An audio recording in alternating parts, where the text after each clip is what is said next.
Good morning, everyone. Hello, Megan. How are you? I'm so good. How are you, Nancy? You're always such a pleasure to talk to. You're like, oh, you always got a big Aw. smile on your face.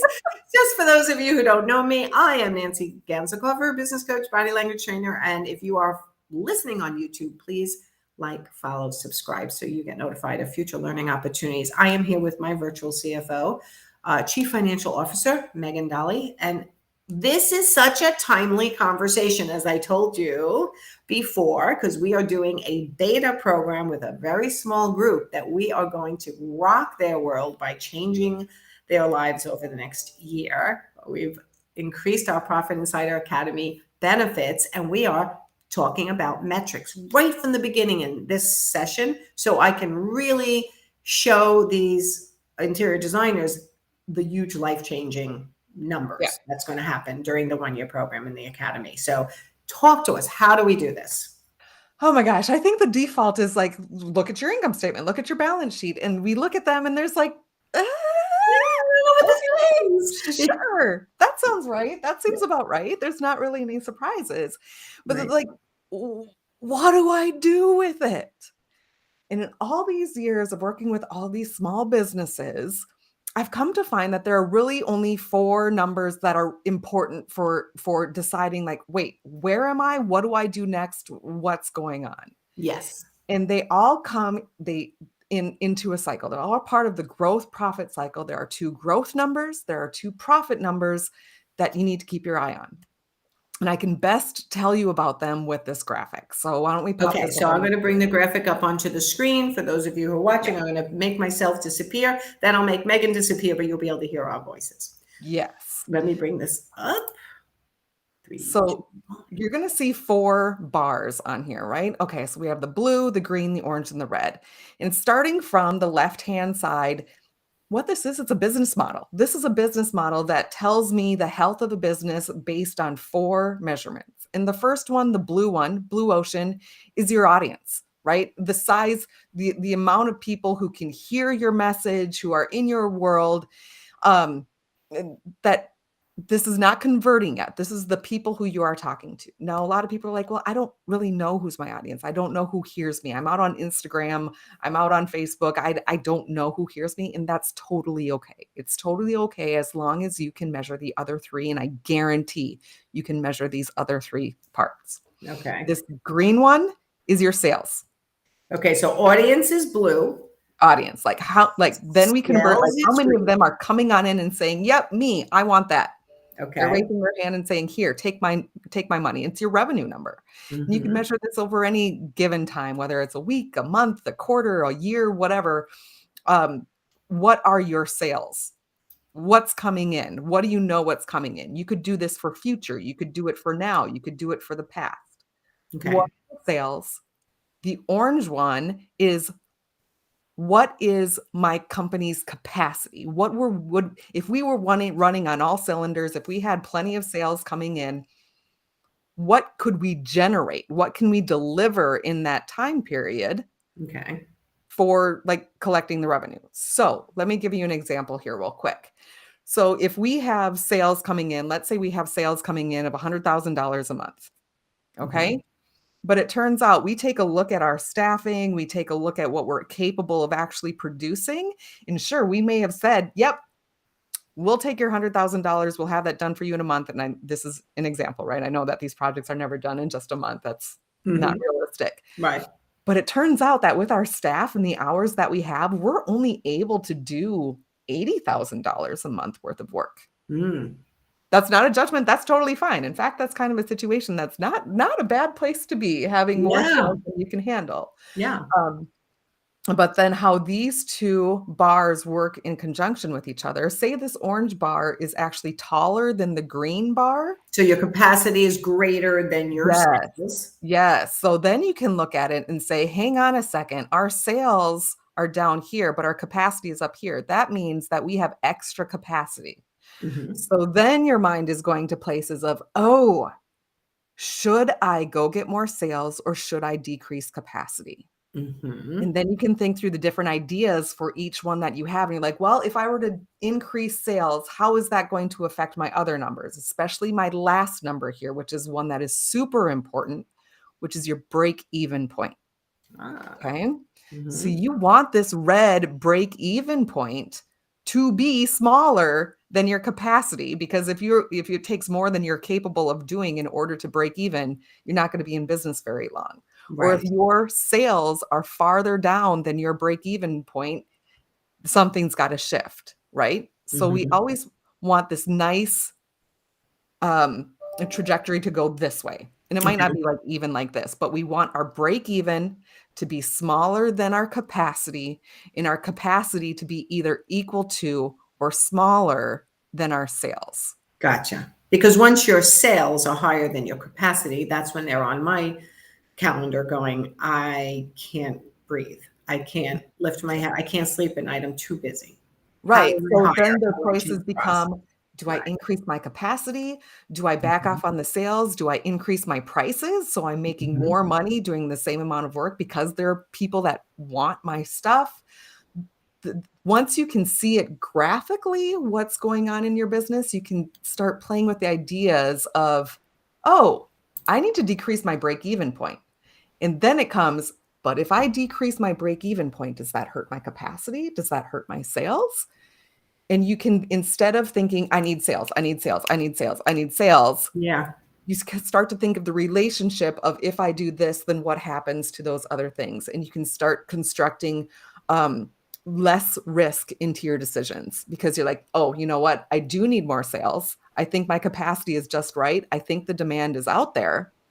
I'm going to go get more demand. And it might Right. cost me a little bit more, but I know that my capacity can handle the cost, the Right. increase of the break even point. Right. Okay. Okay, so this is, I'm doing this because really what this is learning to run your business like a CEO, right? Like a chief executive officer, not with emotion, not with drama, not with, oh my God, what am I going to do? No businesses come in. It's really like, let's look at, like you said, your capacity, your sales, what'd you say? Then your break even point. How would a designer figure out their break even point? So historically, right? Like the first thing I always look at is your expenses. When I go through your expenses, what are the things that you're paying for every month? What are the things that go up and down along with the projects that you have? Like, break even point is like, if the starting point for a break even point is, if I had no clients and no business, what am I spending anyway? Right? So Every month, right? What that's am I your spending basic every month, expense. every year? My yearly subscriptions, my monthly subscriptions, and Mhm. what am I paying for? What is my nut to crack? And the other parts of that are going to be the cash uses that don't show up on your income statement. When you look at your balance sheet and you're paying off debt, or you're taking disbursements that only show up on your balance sheet instead of your income statement. Right. The cash uses that you have, like, I need to bring in this much cash in order to just break even, right? And that number is going to go up if you have if you have cost of goods sold, right? Like, if you bring in this project, like, oh, I need to make sure that I'm covering my So costs on you have that your project fixed for the costs, your value. variable costs, and then trying to figure out, okay, so I get no business for the next 3 months. It costs me $2,000 a month to run my business, to pay my, bookkeeper, my this, my that. Yep. So I need 2,000 to pay I need my bills. 2,000. So anything above that is either going to be used up with variable costs that go up when you get business, like you may have to hire Yep. someone if you get a job, so that cost could go up, or it becomes your profit.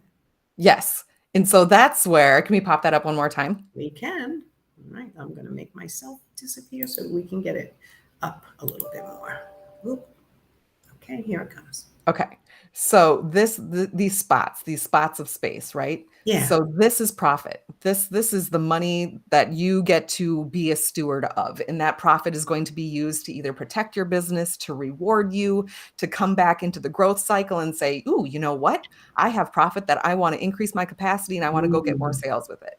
So gotcha. this is the money that you get to use to take care of yourself and take care of your business and take care of your employees. Okay. Okay. So we don't want this pink to be on the same level as the orange. Very many times, especially women business owners are very much caretakers, and they are givers. And so it's Yes. like, oh, I have room to do that. And this green spot gets smaller and smaller, and it gets tighter and tighter. Yes. And just like we Okay. have this extra capacity here, like this extra demand, we want to Hmm. make sure that we're taking care of these people and that we're communicating with them well. And it's also I have a lot of demand here. Do I want to increase my capacity or should I Yeah. just, Yeah. make it more of an exclusive type of service that I'm offering? Okay. So if we're calculating backwards, start with the nut to crack. What's my nut to crack every month? My next question to myself is, am I capable of doing that? Do I have the space to do that? Do I have the hours? Do I have the capability? And Hmm. is it a skill gap? Is it an employee gap? What is it that is going to make me be able to produce more, to deliver more for my clients that have been asking it? Okay. And of course, the question, do I have the demand? Is it out there? Do people Hmm. know where to find me? Like, is my messaging correct? Do I know who my people are and why they find me? And if I were going to get more of them to say yes to me, is that going to cost me more? Do I need to be more in the community and be more involved in my community? Is there something that I need to shift in my messaging online? All of these little differences between the size of these bars become decision points. I like the way you did that. Okay. Okay. So if you're on the right is your break even point. If you have expenses of 2,000 a month, and then the orange is your capacity, and your capacity is over your break even point. That's the way it's supposed to be. Yeah, you're supposed to be able to handle more than you're handling and be able to pay your monthly bills. And then the sort of blue green is sales, and your revenue should be higher Mhm. than your capacity and higher than your break even point. Ideally, that's not how it is I usually most of the know. time, but that does give you the information of, oh, maybe I am overstaffed. Right. And the blue is sort of the blue ocean of all your clients that could be out there. And anytime Exactly. you have that Exactly. gap at the top on any, it's like, okay, and your break even point, if you're making more than that, then that's your profit that you can choose to do different things with, correct? Mhm. And Yep, the then 3 if jobs of you, profit. Yep. okay, and then if you have capacity, so tell me about this one again. The capacity is orange. And if you have excess capacity, Mhm. That then means you have a little bit of waste going on. Like right. you have people sitting around waiting for work to be done, or you just have a bottleneck where there's one person, everybody's just waiting on this 1 or 2 people to get their work done that they actually need more support. That's just the trigger to look at. Are we bumping up against what we're able to do because we don't have the right resources, or are we bumping up against what we're able to do just because we haven't grown? Right. Or, the worst part is when you have this excess capacity and it's been like that for a while, and so that's kinda dwindling your resources and people get Yes. into bad habits of, what it's actually like to be super busy, and they're like, I've got other things to do," that aren't actually bringing in revenue or delivering product for your Yes. clients. Yes. I could see that. I mean, it's hard to, this constant up and down of the business that happens, right? So Mhm. if you have excess capacity for 3, 4, 5 months, you could be using them towards background work, policies, procedures, and stuff, but you got to get to your marketing, you get your traffic up. Otherwise, you may have to Yes. reduce expenses by getting rid of some capacity. Yes. Yep. Yep, and we wanna get that if the answer is, "Oh, I wanna go get more revenue," fantastic, let's go get more revenue, let's be surgical about it. Mhm. If you have that excess capacity, what can those people be doing to help you get your message out there, to help you, um, you know, Attract more attract clients. more? Right. I was speaking with a client last week who's going to be off on vacation. My VA, what are they going to be doing? Well, what is it that they can be doing to be refreshing your name in front of former clients? Like what can we Exactly. do to be It's so funny. I just got off of a pricing strategy session with somebody, and we ended up talking about marketing and not pricing as much, a little bit of both. But yeah, I said, like, what are you doing to get out of the house? What are you doing for networking? What are you doing to touch base with past clients? Things like that. So if you have an assistant that can help you increase the touch points with your blue ocean, your clients Mhm. that should need your services that are definitely out there, maybe they can help you get to them by managing your social media, interacting as you, finding you a new meetup group or networking event. Like they have to do things Yeah. to go back to increase the sales. Yes. Yep. Okay. Okay. Yeah, So, and that's where they can make the decision, do I have the money to do it this way, or do I need to do this in a more bootstrap type of way? right. Okay, so people should understand who their audience is and the size of their audience roughly if they can hone it Mhm. down. That's, your basically your blue, your Yep. audience.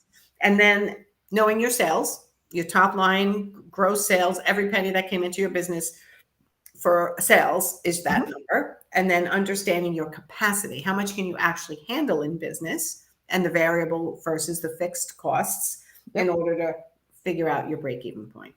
Yep. And the relationship between those 4 numbers is, very surgical. Very surgical. Okay. All Mhm. right. So, listen, it's always hard to talk like numbers as to me, for me, in a general sense, because I dig in like you into individual businesses. And then you can be like, okay, this number, that, and it's much easier for people, I think, listening when they can hear actual numbers. But Yeah.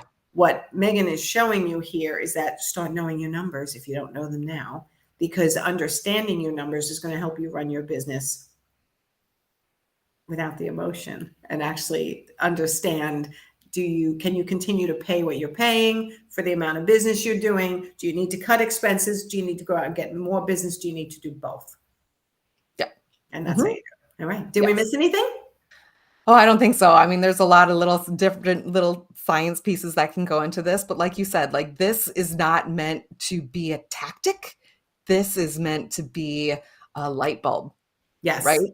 So Yes. anytime that you have a marketer out there, and I've got his name in my that says this is the answer for how you go get Oh, more sales, and it's going to cost you this much. I We know a can look at couple of that and those. say that makes my pink bar go like this, and I don't have the capacity for that anyway. See ya. Not Right. what I need. Right. Not what I Right. need. So be careful what you purchase. Yeah, yeah. All right, Megan, how do they find you and what can you do for them? Oh, megandahle.com. And we will be doing many workshops coming up this winter and this spring as this growth profit capacity chart is coming out. And I've got an ebook coming out in the spring too that's going to walk Ooh, people through it too. ooh, exciting, Yeah, exciting. All yeah. right. Well, wait to hear those details. Everyone hop over to megandahle.com. Check out Megan's services. She can help you figure out your numbers, virtual CFO, chief financial officer. I think I meet with you about quarterly to kind of Mhm. go over my numbers and what Yeah. direction I'm going in. It's an amazing session for those of you who need it. So, all right, everyone, go have a great day and we'll see you next month. Thanks, Megan. See ya. Bye.